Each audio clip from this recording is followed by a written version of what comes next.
Stop what you're doing right now. Before you open that refrigerator and reheat last night's leftovers, I need you to watch this video. What I'm about to share with you could genuinely change the way you eat for the rest of your life. And for people over 60, that matters more than most doctors will ever tell you in a routine appointment.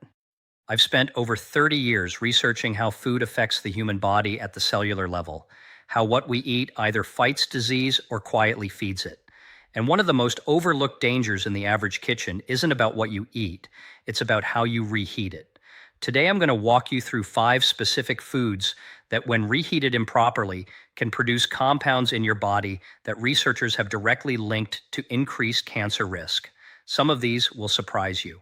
Number 2 on this list caught me off guard the first time I reviewed the research, and I've been studying food and cancer for 3 decades. Most people reheat the same foods over and over: rice, spinach, chicken, potatoes. It's practical. It saves time. But here's what most doctors simply don't have 15 minutes to explain. After a certain age, your body's ability to neutralize the harmful compounds produced by reheated food decreases significantly. A study published in the Journal of Nutrition and Aging found that adults over 60 show a measurable decline in DNA repair capacity compared to younger adults, meaning the same chemical exposure that a 35-year-old body might manage, your body at 65 or 70 handles, with much less room for error. Before we start, I want to ask you something. Drop a comment below right now. Tell me your age and one food you reheat almost every week without a second thought. Just your age and that food. Number 5. Reheated potatoes slow pan over a bowl of leftover roasted potato chunks in a refrigerator. Potatoes are a staple in most American households. Inexpensive, filling, familiar, and most of us don't think twice about putting last night's roasted potatoes back in the oven the next morning. Here's the problem. When potatoes are cooked at high temperatures, baked, roasted, fried, a chemical reaction occurs between the natural sugars and an amino acid called asparagine. That reaction produces a compound called acrylamide. The International Agency for Research on Cancer, the cancer research arm of the World Health Organization, has classified acrylamide as a Group 2A carcinogen, meaning it probably causes cancer in humans. Now, a single serving of freshly roasted potatoes already carries some acrylamide. That's unavoidable with high heat cooking. But when you take those same potatoes and reheat them, especially in an oven or toaster oven at high temperature, you're adding to that load a second time. Researchers at the Food and Agriculture Organization of the United Nations found that repeated high heat exposure can increase acrylamide formation by as much as 60 to 90% compared to a single cooking cycle. Think of it like rust forming on metal. The first coat starts with exposure. Add more heat, more exposure, and the corrosion compounds. I had a patient, Robert, 68 years old, a retired electrician from Pittsburgh, Pennsylvania, who came to me not for cancer screening, but because he was dealing with persistent fatigue and mental fog that just wouldn't clear up. When I looked at his diet, one thing stood out immediately.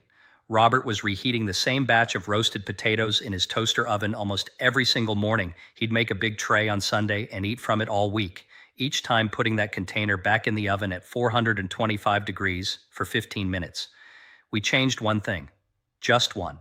We switched him to freshly steamed or boiled potatoes each morning, lower temperature, no second heating cycle. Within about 60 days, Robert noticed his energy was steadier, his digestion had improved, and his inflammatory markers had come down on his next blood panel. He told me, "Dr. Lee, I thought I was just getting old. I didn't know my breakfast was working against me." The fix here is straightforward. If you love potatoes, prepare them fresh each day when you can. If you must store leftovers, don't reheat them with high, dry heat.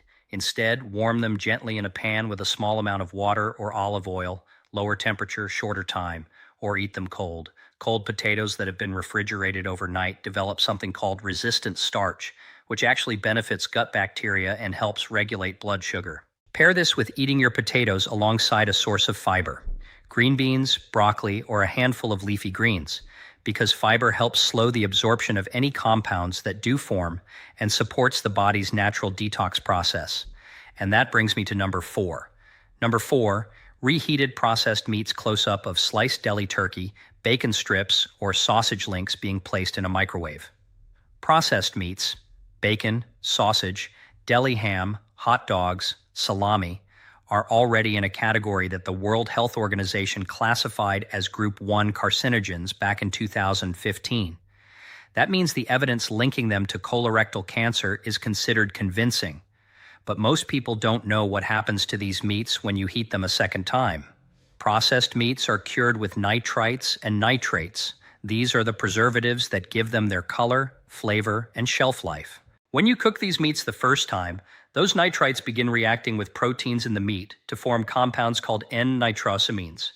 Both the International Agency for Research on Cancer and the European Food Safety Authority have flagged N-nitrosamines as confirmed carcinogens. But here's where reheating makes it worse. When you take that already cooked bacon or sausage and heat it again, the nitrosamine formation continues and intensifies. The compounds that drove the WHO's original classification can concentrate further with each heating cycle.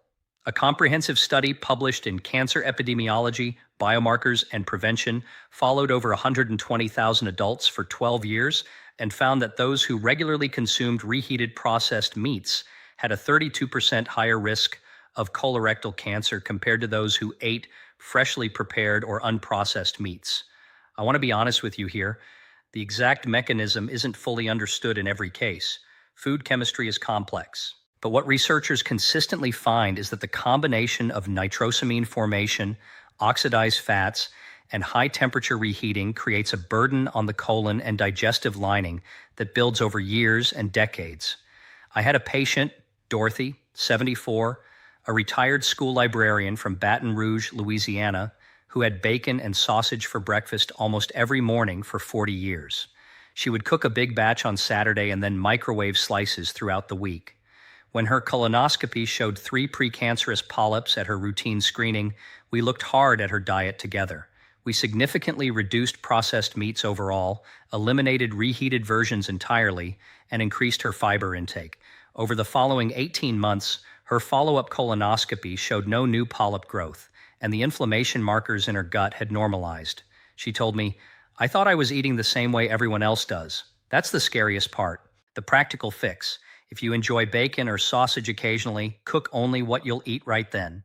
Don't store and reheat. If you need convenience, consider fresh turkey slices you cook immediately, or unprocessed breakfast meats with no added nitrites. Read the label. Look for no nitrates or nitrites added, and verify the ingredients don't include celery powder, which naturally contains nitrates. If this is helping you, take 5 seconds right now and hit the like button and subscribe to this channel. I don't say that for myself. I say it because the algorithm only shares this content with more people when you engage with it. There are seniors right now who need to hear this, and your one click helps it reach them. Thank you. Number 3, reheated chicken container of leftover grilled or roasted chicken being placed in a microwave. Leftover chicken is in almost every refrigerator right now. Grilled chicken, roasted chicken, batch-cooked chicken from a Sunday meal prep. It feels responsible to reheat it. It's protein, it's lean, it should be good for you, and it can be if you handle it correctly. The problem is twofold. There's the bacterial risk, which I'll come to in a moment. But beyond bacteria, there's a chemical concern that doesn't get nearly enough attention. When chicken is cooked at high temperatures, especially grilling or roasting, proteins and creatine in the muscle tissue react to produce compounds called Heterocyclic amines, or HCAs. Researchers at the National Cancer Institute have studied HCAs extensively and found them to be mutagenic, meaning they can cause changes in DNA that promote tumor development in the colon, breast, and prostate. When you take already cooked chicken and reheat it at high temperature, in a toaster oven, air fryer, or on a stovetop at high heat, HCA formation continues.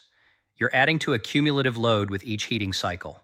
A landmark study published in the Journal of the National Cancer Institute followed 84,000 women over 9 years and found that those with the highest intake of HCAs from cooked and reheated meat had a 47% higher risk of breast cancer compared to those with the lowest exposure.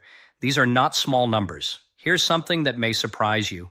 The microwave, which most people assume is the worst option, may actually be safer for reheating chicken than the oven or stovetop, because it operates at lower effective temperatures and doesn't produce the dry browning heat that drives HCA formation.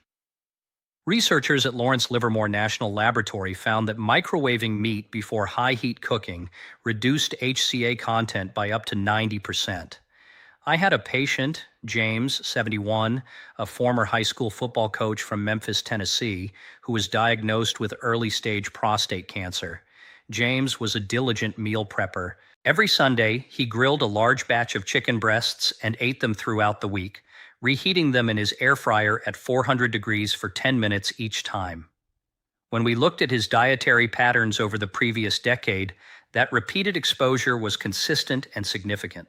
We transitioned James to reheating chicken in a covered pan with a splash of broth on low-medium heat, and he cut his processed meat intake considerably. His PSA levels stabilized within the first year, and his oncologist noted that his inflammatory blood markers had improved. James told me, "I thought I was being disciplined with my meal prep.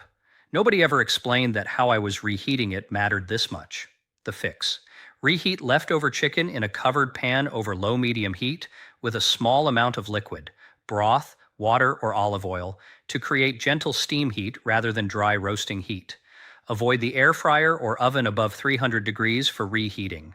And eat reheated chicken within 24 hours of initial cooking, stored at or below 40 degrees Fahrenheit. Pair this with adding turmeric to your dishes when possible. A comprehensive review published in Nutrients Journal found that curcumin, the active compound in turmeric, has been shown to partially counteract HCA-induced DNA damage in cell studies. A quarter teaspoon over your chicken a few times a week is not a dramatic change, but the evidence suggests it adds real protection. Number 2, reheated spinach and leafy greens, wilted reheated spinach in a glass container, steam rising from microwave. This is the one that genuinely surprised me the first time I saw the full body of research on it, because spinach is supposed to be one of the healthiest foods on the planet, and it is, when it's fresh or freshly cooked. The moment you reheat it, something important changes. Spinach is naturally very high in nitrates. In its raw or freshly cooked form, that's actually beneficial. Your body converts dietary nitrates into nitric oxide, which supports blood vessel health, lowers blood pressure, and improves circulation. Researchers at the Karolinska Institute in Sweden found that a single serving of nitrate-rich vegetables like spinach can lower systolic blood pressure by an average of 5 millimeters of mercury within hours. But here is where it gets dangerous. When you cook spinach and then reheat it, particularly in a microwave, those nitrates undergo a different chemical transformation. Under certain conditions, especially with bacterial activity that occurs when cooked spinach sits at room temperature or is incompletely refrigerated, nitrates convert to nitrites. When those nitrites are then exposed to heat again, they can form N-nitrosamines, the same compounds I mentioned with processed meats. Research published in Food Chemistry found that improperly stored and reheated spinach showed nitrosamine concentrations at levels associated with increased risk of nasopharyngeal, esophageal, and stomach cancers. A study published by the European Food Safety Authority reviewed nitrite safety risk in leafy vegetables and found that reheating pre-cooked spinach, particularly when stored at room temperature for even 2 to 3 hours before refrigeration, could increase nitrosamine potential by as much as 40%. The exact mechanism isn't fully understood across all conditions, and researchers note that risk varies depending on storage temperature, time elapsed, and how the greens are reheated. But the consistent finding is clear. Reheated cooked spinach carries a chemical risk that fresh spinach simply does not. I had a patient, Helen, 67, a retired nurse from Portland, Oregon, who was doing everything right, or so she believed. She cooked large batches of spinach every few days, stored them in containers, and reheated throughout the week. Helen was careful about her health. She had read about spinach's benefits and was proud of how many servings of greens she was getting. When her routine checkup showed elevated inflammatory markers and her gastroenterologist found early signs of esophageal irritation, we looked closely at her diet. We eliminated reheated cooked spinach and replaced it with raw spinach, fresh in salads or smoothies. Within 90 days, her inflammatory markers had come down significantly, and her follow-up showed the esophageal irritation had resolved. Helen told me, "I was doing this because I thought it was the healthy choice. That's what makes it so hard to catch." The fix is simple. Eat spinach and leafy greens raw whenever you can. If you cook them, eat them right away. Don't store and reheat. If you love warm greens, cook a fresh small batch each time instead of a large batch for the week. If you do store cooked spinach, refrigerate it within 30 minutes of cooking, use it within 24 hours, and only warm it gently rather than running it through a full second cooking cycle. Pair this with vitamin C. Research from the University of California, Davis showed that consuming vitamin C alongside nitrate-containing vegetables significantly reduces nitrosamine formation by blocking the conversion of nitrites. A squeeze of lemon juice over your greens, a small glass of orange juice alongside your meal. These are not small gestures. They are measurable biochemical protection. Number 1. Reheated rice, large container of cooked white or brown rice being placed in a microwave, condensation on the lid. This is the one I feel most urgently about. It is the most widely consumed food on this list. It is the most frequently reheated, and it carries a risk that is both well documented and almost entirely preventable once you know what's happening. Almost every culture in the world eats rice. For many of our viewers, rice is at the center of every meal. Cooking a large pot and eating from it over several days, that's been standard practice for generations. So when I tell you that improperly handled reheated rice may be one of the most damaging food habits for adults over 60, I want you to understand that I'm not saying this to alarm you carelessly. I'm saying it because the science is clear, the mechanism is well documented, and the correction is completely achievable. Here's what happens. Cooked rice, when left to cool at room temperature for more than 2 hours, becomes a breeding ground for a bacterium called Bacillus cereus. This is not a rare organism. It exists naturally in uncooked rice. It survives the cooking process as dormant spores. Once the cooked rice begins to cool, those spores germinate and produce toxins. And these toxins are heat resistant. When you reheat that rice, even thoroughly, even until it's steaming, the bacterial toxins that have already formed are not destroyed. You are reheating the toxins along with the rice. Now, this alone is a serious food safety concern, but for people over 60, there's an additional dimension. A landmark study published in the International Journal of Food Microbiology followed patients presenting with foodborne illness and found that adults over 65 were 4.5 times more likely to experience severe complications from Bacillus cereus toxins compared to younger adults, including serious gastrointestinal damage, systemic inflammation, and in vulnerable individuals, organ stress. And here's the connection to cancer risk that most people miss entirely. Repeated episodes of gastrointestinal inflammation, even mild episodes you might describe as an upset stomach rather than actual illness, have been linked by researchers at the University of Edinburgh to a 28% increased risk of colorectal cancer over a 20-year period in adults who experience chronic low-grade gut inflammation. Each episode of Bacillus cereus toxin exposure creates a micro-inflammatory event in the gut lining. Most people dismiss it as something I ate, but over years, those events accumulate. There's also a second mechanism with rice specifically.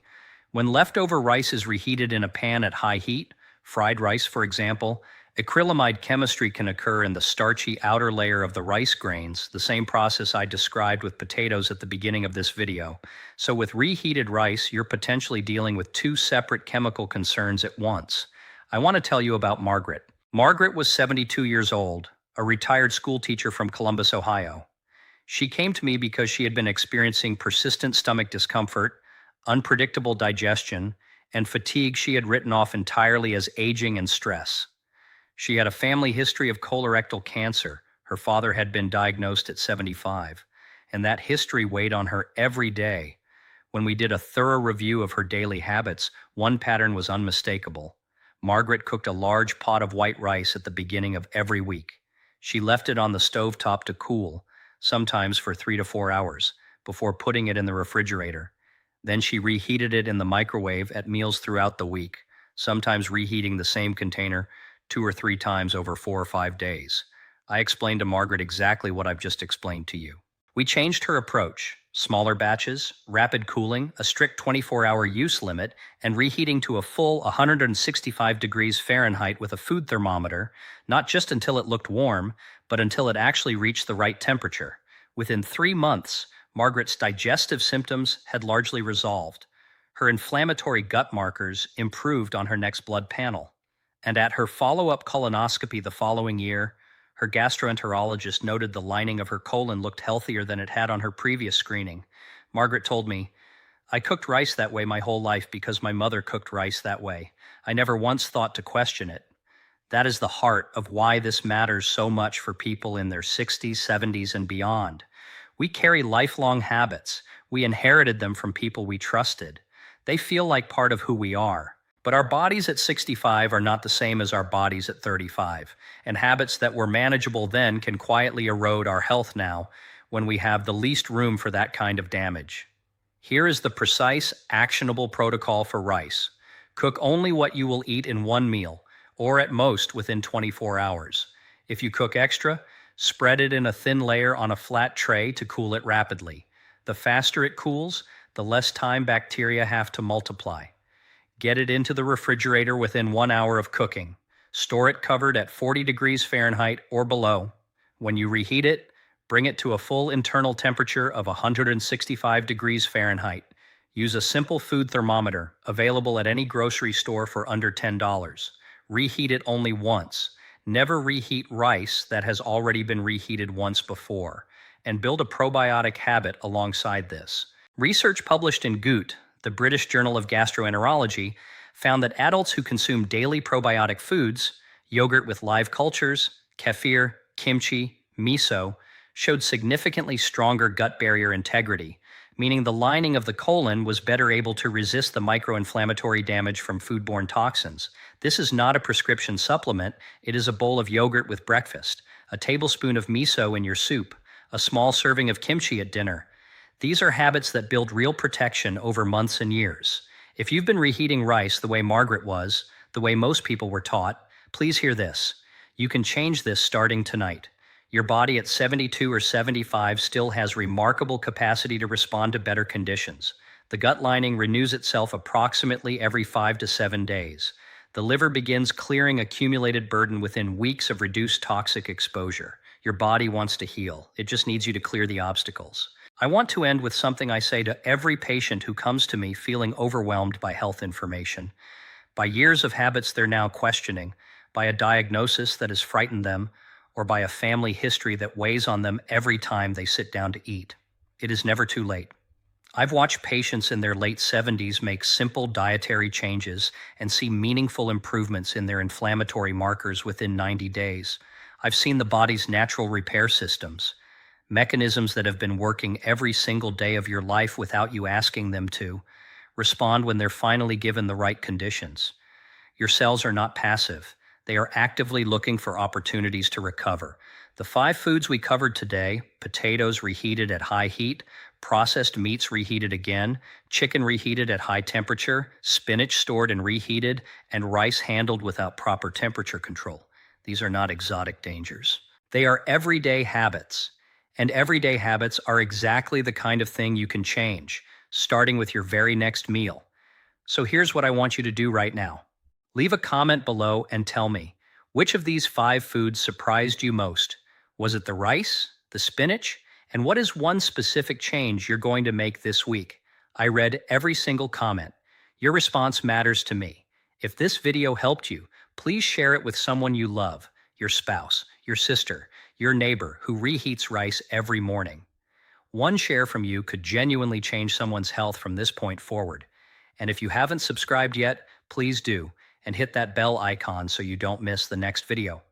Because coming up soon, I'm going to cover the 5 spices proven to reduce inflammation in aging adults and a simple morning routine that has been shown in clinical research to improve cardiovascular health in people over 65. You don't want to miss that one. Take care of yourself. Take care of the people around you. And remember, your body has been working for you every single day of your life. Give it the right conditions, and it will keep working for you. I'll see you in the next video.